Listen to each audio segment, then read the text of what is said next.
Translation के कुछ और आसान नियम, अनुवाद के कुछ और आसान नियम के बारे में बताना चाहूंगा। देखिए, अनुवाद के लिए पैसेज मैं रोज दे रहा हूँ और मैं चाहता हूँ आ जाइए आप लोग ज्यादा से ज्यादा लाभ उठा पाए। मेरा कोई निहित स्वार्थ नहीं है, क्योंकि मैंने देखा आप लोगों का पार्टिसिपेशन उसमें बहुत कम है, इसलिए मैं वहां भी स्लो हो गया हूँ। ठीक है, मैं लिख रहा हूँ, ये दिखाई दे रहा है क्या? ऑनलाइन जो लोग हैं नहीं, अनुवाद करते रहे हैं, लेकिन अनुवाद के नियम पर हम लोग थोड़ा सा चर्चा किए थे, थोड़ी चर्चा किए थे। आज मैं उसको बढ़ाता हूं। जैसे मान लीजिए मैंने आप लोगों को बताया था प्रेजेंट इंडेफिनिट टेंस के बारे में बताया था, याद होगा? प्रेजेंट इंडेफिनिट टेंस में बताया था मैंने कि वर्ब में ता है ती है का प्रयोग होता है। राम खाता है, नहीं बताया था? तब नहीं बोल रही हैं, बताया था। बावजूद, और इसका मैंने रूल बताया था कि वर्ब में यस या यस लगेगा। किसमें लगेगा? ये सिंगुलर वर्ब होगा उसमें लगेगा। मतलब वर्ब अगर अकेला है, इसमें भी आई और यू छोड़ करके। याद है आप लोगों को? ऑनलाइन जो लोग याद है? बावजूद इसके आप लोग जब अनुवाद कर रहे हैं तो ये आपकी आदत में नहीं आ रही है। क्यों नहीं आ रही है मुझे बताएं। देखिए, मैंने आपको बताया था कि जैसे राम खाता है, खा उसमें ता जुड़ा, मतलब वर्ब का मतलब हो गया क्रिया। क्रिया में अगर ता ते ती का प्रयोग आप देखते हैं, राम खाता है, यहाँ था नहीं है, अभी है की बात कर रहा हूं। क्रिया में अगर ता ते ती जुड़ा हुआ है तो जब उसका अनुवाद करेंगे, ये सिंगल वर्ब है। सिंगल मतलब सिंगुलर, एक वचन। एक वचन में क्या आता है? हाथी घोड़ा पाल की, जय कन्हैया लाल की। इसका मतलब आदमी का नाम, कोई भी नाम एक वचन में आ जाएगा। एक व्यक्ति, वन पर्सन, टू पर्सन, तो सिंगुलर वर्ब होगा, उसमें यस या ईएस लगाते हैं। कैसे लगाते हैं? जैसे राम खाता है, इसको मिटाता हूं, तो इसको हम लोग क्या लिखेंगे? राम ईट्स, राम ईट, क्योंकि राम एक वचन है। अगर राम की जगह हम कह देते हैं वी, वी मतलब एक से अधिक है, तो वी ईट्स लिखेंगे तो गलत हो जाएगा, वी ईट लिखना पड़ेगा। और यही मैंने बताया कि सिंगुलर वर्ब जो है उसमें यस या यस का प्रयोग होता है, प्लूरल में नहीं। अब इसी आधार पर रखना है कि अगर वर्ब में ता देती है तो आप उसमें यस या यस का प्रयोग करेंगे, विशेष रूप से इज एम आर का प्रयोग नहीं करेंगे। जैसे राम इज ईट्स, सही है। अगर मैं लिखूं Ram is Yeats, Ram is, सही है नहीं है? इस तरह का प्रयोग करने से बचें। बार बार आप लोग ऐसी गलती कर रहे हैं, मैं देख रहा हूं, और वह कहीं ना कहीं नुकसानदेह होगा, हाजमा खराब करेगा। ठीक है, आगे बढ़ें। अब ये प्रेजेंट का है, अब पास्ट की बात करें। पास्ट की बात में भी बहुत गलती हो रही है। जैसे मान लीजिए राधा गई, क्योंकि बार बार इसलिए बताना पड़ रहा है ना कि आप लोग इसको ध्यान देंगे तभी आपका सुधरेगा। राधा गई और राधा गई है, दो वाक्य लिख रहा हूं, ये पास्ट टेंस में आता है। मैंने आप लोगों को काल पढ़ाया था ना, या नहीं है? जो लोग नए हैं एक दो दिन से, उनको नहीं पता होगा, अदरवाइज मैंने काल आप लोगों को बढ़िया विस्तार से समझाया था। और काल के दौरान बात नहीं करिए, काल के दौरान मैंने आपको बताया था ये राधा गई और राधा गई है, दोनों का अनुवाद क्या होगा? तो राधा हैज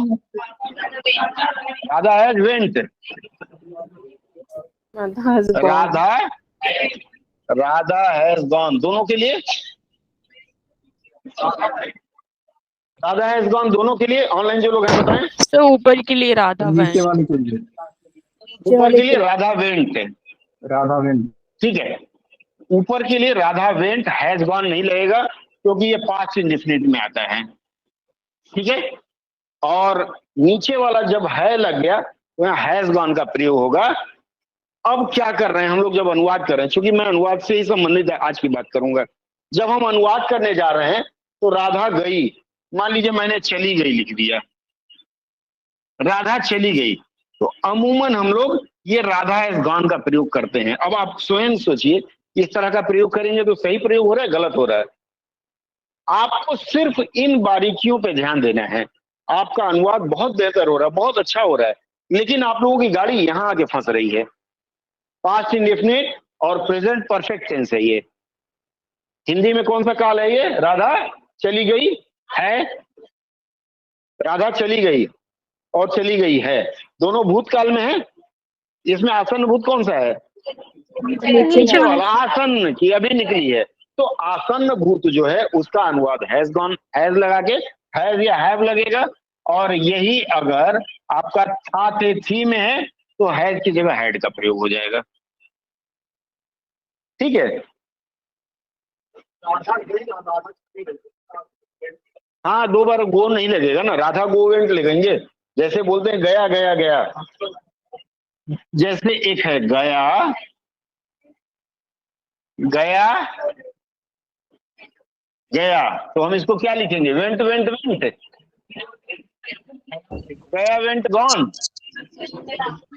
गया वेंट, गया वेंट कहाँ? गया वेंट गया, गया वेंट के बाद टू लगाएंगे, गया वेंट टू गया। इसको गॉन गॉन गॉन नहीं कहेंगे, ठीक है? बाद में केस जोड़ना पड़ेगा, गॉन केस, या फिर गो गो गो ऐसे नहीं लिखेंगे।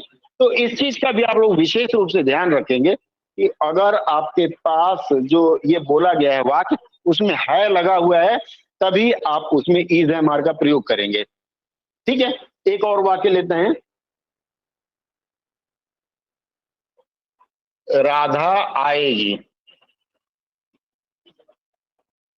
ये आवेगी लिखूं तो कैसा रहेगा? राधा आवेगी, भाषा के हिसाब से सही है? ये कहाँ का है? ये ब्रज भाषा में है। ये आवेगी जावेगी, आवोगो जाओगो, ब्रज भाषा में आवेगी जावेगी, और आओगो जाओगो राजस्थान में चल जाता है। ठीक है? हिंदी भाषा के अनुसार यह गलत है। राधा आएगी, क्या लिखेंगे इसका?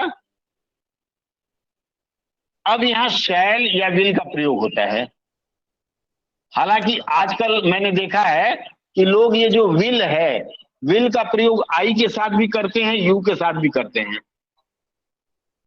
ग्रामेटिकली ये 90% गलत है।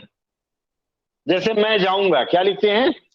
आई विल गो, जबकि शैल का प्रयोग होना चाहिए, आई शैल गो होना चाहिए, नहीं होना चाहिए।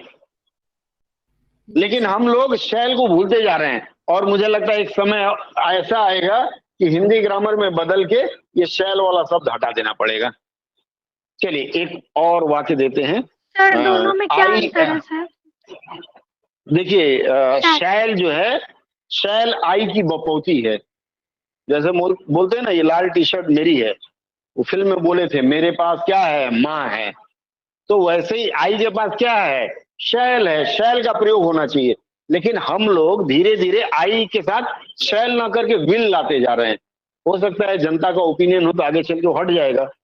जैसा हूं आई, देखिए my friend is going to Lahore, going to Lahore. बात नहीं तो समझ नहीं पाएंगे। LAHORE, I am to see him off, लिखिए इसको। माई फ्रेंड इज, वाक्य लिखिए, my friend is going to Lahore. अब कौन से फ्रेंड गए आपको पता होगा, सनी देओल गए थे वहां नल उखाड़ने के लिए। ठीक है? माई फ्रेंड इज, अरे गाना भी है ना, मैं निकला गड्डी लेके, वहीं से तो लाया हूं। My friend is going to Lahore, I am to see him off, I am to see him off. My friend is going to Lahore, I am to see him off. एक वाक्य, एक और वाक्य लिखते हैं, माई फ्रेंड्स माई फ्रेंड्स पूरा father, black board नहीं दिख रहा है। पूरा नहीं दिख रहा है, कितना दिख रहा है? सर गोइंग टू साइड कट रहा दिख रहा सर, है गोइंग थोड़ा। का आई एन तक दिख गोइंग का आई एन, ठीक है, मैं इतना ही लिखूंगा, ठीक है। यहाँ से दिख रहा है, लेफ्ट साइड में लाहौर दिख रहा है, लाहौर का जी एल। सर, जी सर, जी सर। जी। हाँ बस इतने में ही मैं लिखूंगा। ये लाइन लिख ली है तो मैं मिटाऊंगा नहीं। My friends father, father is going for surgery, going for surgery, surgery. I am to go, काला ज्यादा हो गया मुझे लग रहा है, इसको साइज छोटा करूं क्या? I am to go to, capacity कम हो गया, ठीक है। I am to go along with him, I am to go along with him, दो तरह का वाक्य दिया मैं, लिख लीजिए।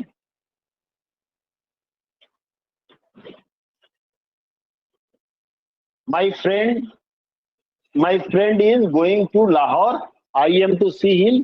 दूसरा वाक्य है my friends father is going for surgery, I am to go, I am to go के बाद टू नहीं होगा, I am to go along with him।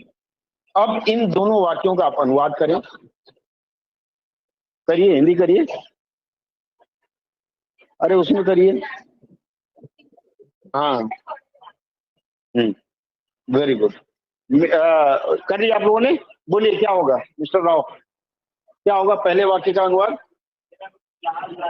मेरा मित्र लाहौर जा रहा है, मैं उसे छोड़ने जाऊंगा, वेरी गुड, या मुझे उसे छोड़ने जाना है, वेरी गुड। दूसरा वाक्य,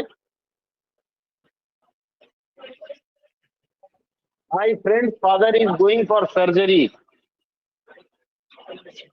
आई am to go along with him। दोनों वाक्यों में कोई एक वाक्य गलत है, एज पर रचना कोई एक वाक्य गलत है। कौन सा गलत है? कौन सा? सेकंड वाला। क्या गलती है उसमें? एक एक करके बोलिए, क्या गलती है सेकंड वाक्य में?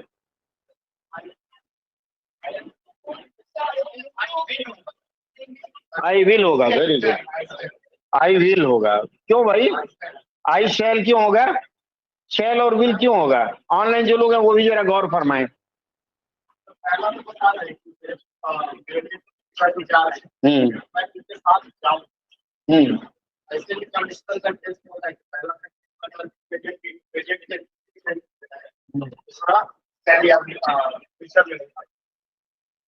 आपके खुर कहाँ है प्रभु?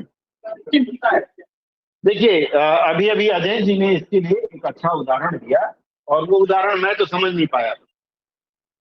कारण क्या है? अधिकांश हमने से, मैं भी ऐसे ही था कभी, मैं अलग नहीं हूँ आपसे, अंग्रेजी हमारी मातृभाषा नहीं है, अगर गलत बोलूं क्षम्य है। देखिए समस्या कहाँ है कि हम लोग a + b का whole square is equal to a + b a - b रट लिए हैं, लेकिन जब बनाना होता है तो हम उसका एप्लीकेशन नहीं कर पाते हैं, इसलिए अलजेब्रा में फेल हो जाते हैं। देखिए दोनों तरह के वाक्यों में समानता है। My friend is going to Lahore, I am to see, अनुसार दोनों वाक्यों में लगभग एक ही कहानी। ध्यान दीजिएगा, भूल जाएंगे, मैं भी भूल जाता हूँ। My friend is going to Lahore, मेरा दोस्त लाहौर जा रहा है, मुझे उसे विदा करने जाना है या छोड़ने जाना है। नहीं ले जाऊंगा तो फ्रेंड चला जाएगा, अकेले नहीं जाएगा, तो अरे हमारी फ्रेंड तो आई नहीं, मैं नहीं जाऊंगा। तो इसलिए यहाँ एम टू का मतलब होता है आई मे गो और मे नॉट गो। ये जो एम टू का प्रयोग किया जाता है इसमें मे और मे नॉट दोनों का प्रयोग होता है। मे और नॉट, बात मत करें। आई एम टू का जहां प्रयोग हुआ है वहां मे और मे नॉट दोनों है। अगर मन किया तो गया और नहीं किया तो नहीं गया। लेकिन जो दूसरा वाक्य, माई friends father is going for surgery, surgery का मतलब होता है उनका ऑपरेशन होगा किसी चीज का, चाहे किसी भी चीज का हो। जब आदमी का ऑपरेशन हो रहा होता है तो उसे डर लगता है, और ये लगता है कोई अपना साथ में रहे। इसलिए क्योंकि पिताजी का ऑपरेशन है दोस्त के, वहां मेरी उपस्थिति अनिवार्य है। इसलिए यहाँ पे अगर आप आई एम टू गो लिखते हैं तो यह वाक्य में गलत प्रयोग होता है। यहां आपको प्रयोग करना है आई हैव टू गो, और अगर आपने यहाँ आई हैव का प्रयोग नहीं किया तो ये वाक्य गलत होता है। दूसरा एक वाक्य और देता हूं, क्लियर है, समझ में आया? कितने लोगों को नहीं में आया?